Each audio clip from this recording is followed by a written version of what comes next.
Alright, so step one, taking this out, there are 4 pins. There's one here, here, here, and here. So this is the top cover of the sub. In the back seat, I got the seats all lounged forward, so I got some room back here. So kind of, if you have a pry bar, you gotta pry in under, and then it'll feel like it's breaking, but it shouldn't.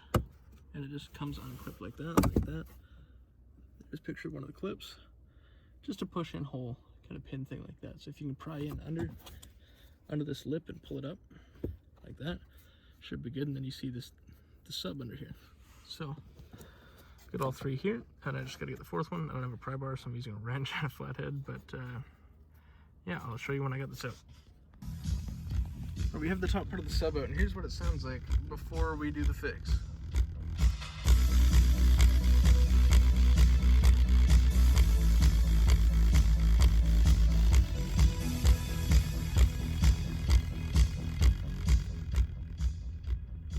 So there we go. Hopefully the refoam kit will fix that. So here we go. The next step, take out the whole speaker. We got a couple 10 mils at the back and a couple 10 mils at the front. You might have to pull back some of this fabric to get into the screw, but it's in here. There's one at the front, it's right there. Hard to show with the camera, but there's one up here too, kind of hidden. So I'll pull those out and see if this whole thing comes out. So I've pulled the sub out as far as I can, and I think this white clip back here is what actually holds the power cord in place. With my big fat hands, I can't get in there. So I'm gonna see if I can.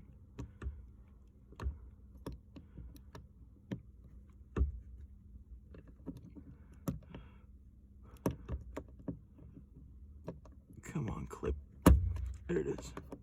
So I've pushed that little clip down in there. That should be that white power cord that we need to unplug. Yeah, you can see the whole cone surround is just messed up. So my kit should be replacing that, and I'll put a link to the kit in the description as well, so you can get one if you need it. Try to do this one-handed. Pull this guy out, and now there's a little bit more room to get the plug for it. So I just need to disconnect that. See if I can pull it a little bit more, so I can get my hand in there. It's really a two-handed job, so I'm going to put the camera down and see if I can unclip that.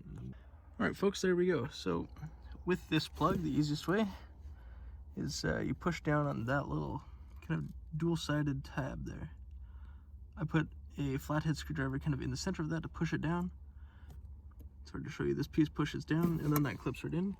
So you push that down, this guy pops right out, and your whole,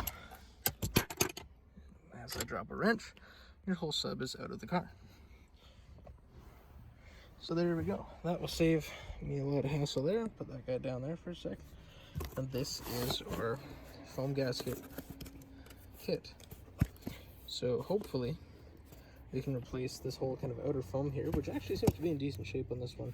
But obviously that's kind of what's causing the rattling issue. Yeah, that's the sound right there, just the foam. Lack of foam around the edge. So yeah, that's kind of all we need to do in the car for the moment. So that's kind of what the hole looks like. And I'm going to follow a guide from online and show you guys how it's done. Alright guys, we're inside now with the next step of fixing the car. We got 4 Phillips head screwdrivers that we got to take out around the outside edge. So just get a number 2 Phillips and pull those out. Alright, there we go. We got the ring out, the 4 screws done. You just kind of pull this down a little bit off of this guy and it'll pop right out. There's a little bit of resistance. So the next step is to take a box cutter or a knife or something, and basically what you want to do is the goal is to separate this black plastic from your kind of ring in here. Right, so that's metal plastic. You want to cut in here. All right, there we go. Once you kind of get the knife going a little bit, you can pry a little bit, and this guy should just eventually come right off. So you see all the adhesive in there. That's kind of what you got to cut to get it off. Now I did kind of scar this gasket a little bit, but I think for our case this should be okay. But yeah, I might tack that down later. We'll see what comes in the kit. Maybe there's a new gasket in there. So this is kind of what we're left with. All right, so now we got that ring out of there. I just pulled it out. We gotta get rid of all this gunk, all this goo, old rubber, all that kind of foam. Now in this kind of gap here, that's the gap between the actual cone itself, which is the part we don't want to break, we want to keep clean, and you know, that piece right there is the old gasket kit. So that could be original, I don't know, but just by rubbing my finger along it, it kind of just broke off. So with some rubbing alcohol or something like that, try and go in here and get all this stuff clean. Get this scuff pulled off, get that gap down there clean, and then clean kind of this rubber out of there and a bit of the foam gasket out of here. You want to kind of keep that clean so that we can adhere some new stuff to this. So I'm going to do that because that's going to be boring to watch, and then I'll cut back in once we got her clean. All right, so I got this thing as clean as I could. There is some that I just don't have the patience to actually get off, but I got that part clean. I also recommend you clean this gasket if you can. I tried my best to clean it, but there's still some stuff stuck on there, and I'm just going to see how it goes because I'm running out of patience with this thing. I ended up having to tape my gasket back together because, you know, I cut it like an idiot. So, yeah. So the next step, now that we have that done, is we're going to take our gasket kit, which comes with the gasket itself, and it comes with a bunch of glue and stuff like that. So this one's from Simply Speakers, really good shipping time, it's nice and quick, and that's the glue that it comes with. So I'm going to take this thing, basically glue the foam ring to the speaker itself, and then once that glue dries, so we'll kind of glue this tab here onto the actual speaker itself, and then once that dries, on the edge of this, I believe this goes underneath. I'll have to check, but that should go underneath. This goes on top, and then we'll reinstall it. So that's kind of where we're at. Take another video once I have the first part glued, and we'll see how it goes. All right, there we go. I've got the inside done. I used a lot of glue just because when I was putting it on, I couldn't get it in the perfect spot. So I just wanted to make sure I had a really good seal because I really don't want to do all this again.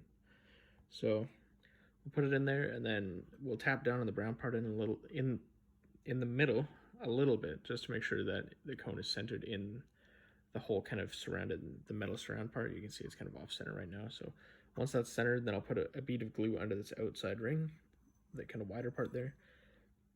And that will glue the foam to this metal piece, and then we're ready for reassembly. So yeah. And then, yeah, this stuff takes about an hour to dry, so I'm going to throw the glue on here. I'm going to glue the outer rim here in a sec, and then make sure it's all tacked down and good, and then I'll throw it back together. The glue is very runny at the first maybe minute, and then after that it starts to tack up pretty good. So, you know, you kind of see that I have a decent seal around the outside edge, which is kind of what I'm hoping for. Hopefully I don't have to ever do this again. Maybe I need a little bit more in that spot, but yeah. All right, so we got this ready to go back in. The actual bottom cone, I think, is magnetic, so just kind of, you can kind of put it right on top of the metal here, and it will just kind of hang itself on there, which gives you a bit of room to stick your hand in. Because the cord we got to plug into is all the way back there. So the same thing, just take the white cord, plug it into there to start. I can't really film this because I have fat hands and can't fit them in there, so we'll cut to once I got it plugged in. All right, there we go. I got it plugged in, and you just drop it in. It falls in nice. The slots up here are the cover's kind of installation holes, so the cover just slaps in there. But what you really got to line up is your kind of bracket in here. So right now, that's the hole for the 10 mil. So I'm going to slap this guy in there. And I would suggest starting with the front two, because the back two are much easier to access because there's nothing kind of in your way, right? But the front ones are a huge pain. So yeah, there's the hole. It's hard to really tell.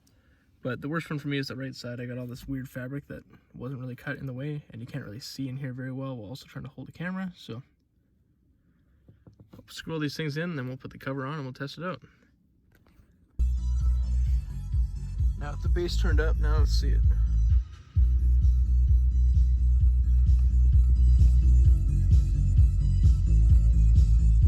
So much better, guys. Honestly, if you get a brand new, you order a Sentry and it's new to you, like this is probably one of those few things that I'd say you got to check it. It's rattling so much earlier compared to now. So much better, 100%. So with that, we're gonna throw the cover back on it and then be done. All right, everybody, I just installed this and then had to pull it out because I put something in the wrong way. So just to save you guys some time, when you put this frame on, the flat piece here that says ABS or whatever that says in there, that needs to go towards the back. Okay, I just tried to put it in with it facing the front accidentally, and I couldn't get the cover back on, and it kind of bulged in the front. So save you some time. And I think previously the two kind of, I'm going to call it the top of the speaker, those two dots, those face towards the back. So the way I have it sitting right now is backwards. So I'm going to have to take all the four Phillips around, rotate this ring to the back, and then reinstall it. So once I get it back in there, I'll show you, but basically step one, I already hooked it up. I already plugged the cord in there. I'll see if I can show you guys that. There you go, already plugged it in. So once you get it plugged in and working, I just tested it, and it works great, but I put it in backwards. So now that I have it right, the triangle part of that white clip, I'm gonna push through the top of that hole there. That hole is to hold that cord. So I'm gonna spin this black ring around to be the correct way, so the ABS part faces the back, and then I'll plug that thing into the hole, and then we'll put the cover on it and see how it sounds. Alright, well I figured since I put it in wrong the first time, I'll show you guys how to do it right. So ignore this part of the glue up here. I had too much up there, had trouble getting the foam down, so whatever. It still works. So what you want to do is take your gasket, which in mine I have sitting inside the ring here. And the gasket sits on top of this guy around the perimeter. And then what you want is your black plastic ring here to have the ABS portion here towards the back. So I'm going to spin mine around towards the back, put that on there, and it just kind of sits inside the kind of metal lip in here. So I'm going to use two hands to push that in, and then we'll cut back in a sec.